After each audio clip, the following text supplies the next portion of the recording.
थकेगा कभी, तू न रुकेगा कभी, कर शपथ कर शपथ कर शपथ, अग्निपथ अग्निपथ। मतलब जब मैं कॉलेज में थी तो मैं उसमें थी, स्टूडेंट काउंसिल का मैं पार्ट थी। तो वहां जब मैं काम करवाती थी हॉस्टल की सफाई का, हॉस्पिटल की सफाई वाला, तो मुझे लगता था कि ये किया जा सकता है। और एक बार एक घटना जैसे मुझे याद आ रही है कि मैं मेरे हॉस्पिटल जाने के रास्ते पे एक जूस की दुकान हुआ करती थी, तो वहां हम जूस पीने जाते थे। तो एक छोटी सी लड़की थी बड़ी, जो चाबी छल्ले बेचा करती थी। तो उसकी तो तब हमने डायग्नोसिस वगैरह थोड़ा सीख लिया था। तो मैंने उसकी आंखें देखी, तो मैंने उसको बोला बेटा तुम्हें पीलिया है। तो वो बोली कि पीलिया क्या होता है। तो मैंने उसको बताया तुम्हारे लीवर में दिक्कत है, तुम्हें दिखाना चाहिए डॉक्टर को। तो बोली कि हॉस्पिटल तो मुझे पता ही नहीं है। तो मैंने कहा हॉस्पिटल एकदम पास में ही है, तुम आना कभी दिखाना।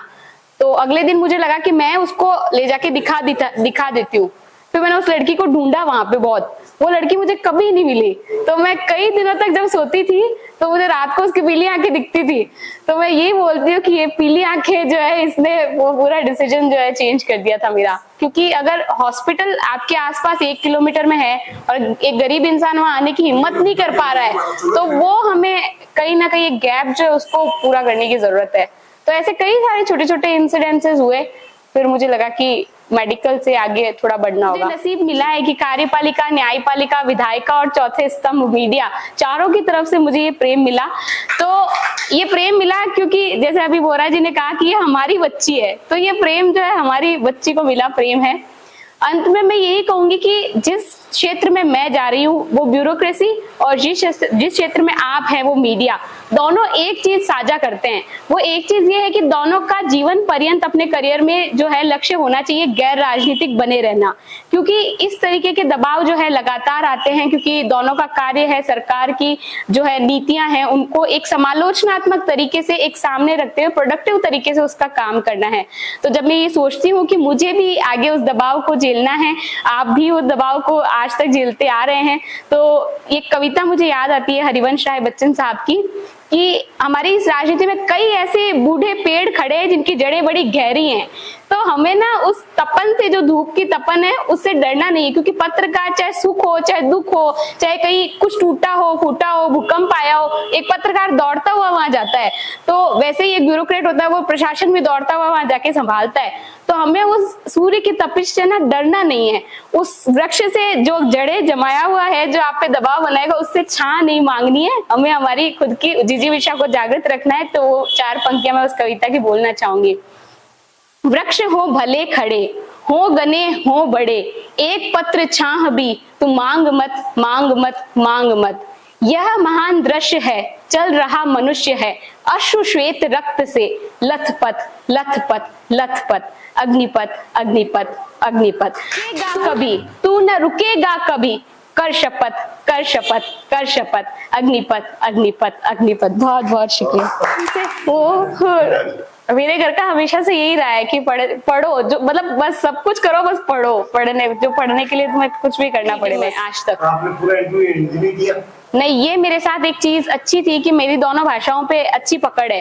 तो दोनों भाषाओं पे मेरा, हाँ मतलब लास्ट में आते आते इंग्लिश पे भी चला है। वो इंग्लिश में पूछे, मैं इंग्लिश में बोली, तो मुझे भाषा से कोई समस्या नहीं है। पर मेरा मेन हिंदी था, हिंदी से ही शुरू हुआ, ज्यादातर आंसर मैंने हिंदी में ही किए। तो वो एक वो है, और लिखा भी मैंने हिंदी में ही है। सारे 9 पेपर जो है उसको हिंदी में लिखे। हाँ, एक नई वैक्सीन डेवलप हुई है इंडिया में, तो फिर उस वैक्सीन पे उन्होंने 8-10 सवाल फिर लगातार पूछे। तो वो मैं पढ़ के गई थी, तो वो मुझे ठीक आ रहे थे, तो मैडम थोड़ा खुश हो गई थी।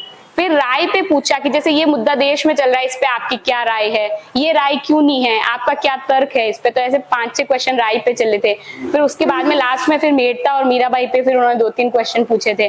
तो फिर ऐसे आधा घंटा लगभग चलता है। हाँ, आधा घंटा। आपके रिटर्न में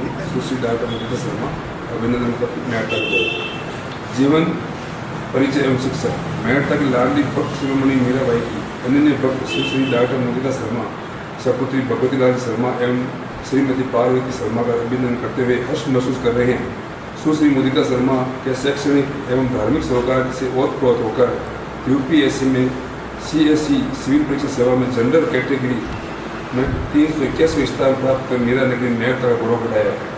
राजस्थान की ऐतिहासिक भक्ति शक्ति की नगरी भक्ति शिरोमणि मीराबाई की पावन जन्मभूमि के क्रमवीर पुजारी स्वर्गीय श्री शंकर लाल शर्मा, पुत्र भगवती लाल शर्मा एवं पार्वती शर्मा घर घर पर 24 अगस्त 1993 को सुकन्या मोतीदास शर्मा का जन्म हुआ। कर्मयोगी मोतीदास शर्मा भक्त शिरोमणि मीराबाई एवं भगवान श्री चावलनाथ मंदिर के पुजारी परिवार में जन्म लेने के चलते बचपन में ही धार्मिक एवं पारिवारिक संस्कार इनमें कूट कूट भरे पड़े थे। वे पिता के शैक्षणिक ज्ञान का प्रभाव पुत्री पर भी पड़ा, जिसके चलते हुए डॉक्टर मोतीदास शर्मा ने 10वीं बोर्ड परीक्षा में 94% अंक प्राप्त कर मेरिट में 15वां स्थान प्राप्त कर मेरिट सर्टिफिकेट का नाम रोशन किया। वही सन 2011 में 12वीं कक्षा में 88.15% अंक प्राप्त किए। इसके साथ ही 2013 में नीट परीक्षा में चयनित होने के बाद doctor Sampurnanand medical college Jodhpur में दाखिला लिया और 2019 में आपका MBBS करने के बाद कोरोना काल में CK बिरला हॉस्पिटल जयपुर में ही अपनी सेवाएं सेवाएं दी। इसके पश्चात आपने IAS बनने का लक्ष्य बनाया, जिसमें 2022 में आयोजित UPSC परीक्षा में प्रथम प्रयास में ही सामान्य वर्ग में 381वां स्थान प्राप्त कर मेहता सिटी शहर की पहली महिला वर्ग सिविल सर्वेंट IAS बनने का गौरव प्राप्त किया है। प्रेस क्लब मेहता सिटी आज दिनांक 1 जून 2023 को आप द्वारा प्राप्त की गई सफलता के लिए अभिभूत होकर आपका अभिनंदन करते हुए गौरवान्वित महसूस करता है। हम आपके सफल एवं सुखद भविष्य की कामना करते हैं।